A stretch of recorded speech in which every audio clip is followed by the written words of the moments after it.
এখন থেকে মাত্র 1 মিনিটেই পারবেন নিজের ফেসবুক আইডির নাম পরিবর্তন করতে। কি বিশ্বাস হচ্ছে না? চলেন প্র্যাকটিক্যালি দেখাই।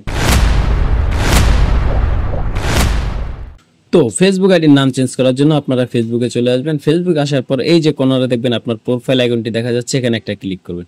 এখানে ক্লিক করার পরে যে এই কর্নারে সার্চ বাটনের পাশে যে সেটিংস আইকনটি লেখা, এখানে ক্লিক করে দিবেন। এখানে ক্লিক করার পরে আপনারা চলে যাবেন পার্সোনাল ডিটেইলস। এই যে সর্বপ্রথমে লেখা আছে পার্সোনাল ডিটেইলস, এখানে একটা ক্লিক করবেন। ক্লিক করার পরে এই যে আপনার আবার দেখাচ্ছে প্রোফাইল, প্রোফাইলের আগরটি সর্বপ্রথম আবার এখানে ক্লিক করবেন। আবার এই যে প্রোফাইল আইকনটি এখানে ক্লিক করবেন। তো এই যে এখানে দেখতে পাচ্ছেন নাম, user name, profile picture, Avatar. তো আমরা শুধু এখন নামটি চেঞ্জ করবো, এই জন্য নেমের উপরে ক্লিক করে দেব। নেমের উপরে ক্লিক করা দেওয়ার পরে যেখানে লেখা আছে ফার্স্ট নেম এন্ড শিওর, আমার একটি ইউনিক নাম দেওয়া ছিল, আমি এখন এটা চেঞ্জ করে নেব। আমি এখানে এটা কেটে দিয়ে দিলাম শামিম,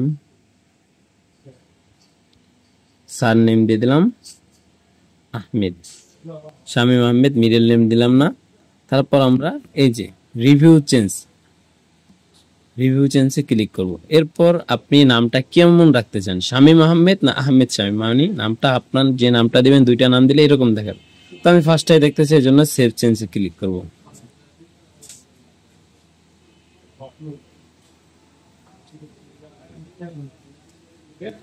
সেভ চেঞ্জে ক্লিক করার পর দেখুন এখানে লেখা এসেছে নাম আপডেট সাকসেসফুলি, মানে আমার নামটি চেঞ্জ হয়ে গেছে। তো চলুন আমার প্রোফাইলে গিয়ে দেখা যাক। দেখছেন আমার নামটি কত সহজেই চেঞ্জ হয়ে গেছে। হ্যাঁ, একবার নাম চেঞ্জ করার পরবর্তী 60 দিনের পর আবার আপনি নামটি চেঞ্জ করতে পারবেন, 60 দিনের আগে আর পারবেন না। যদি ভিডিওটি দেখে উপকার হয়ে থাকে তাহলে অবশ্যই চ্যানেলটি সাবস্ক্রাইব করে দেবেন।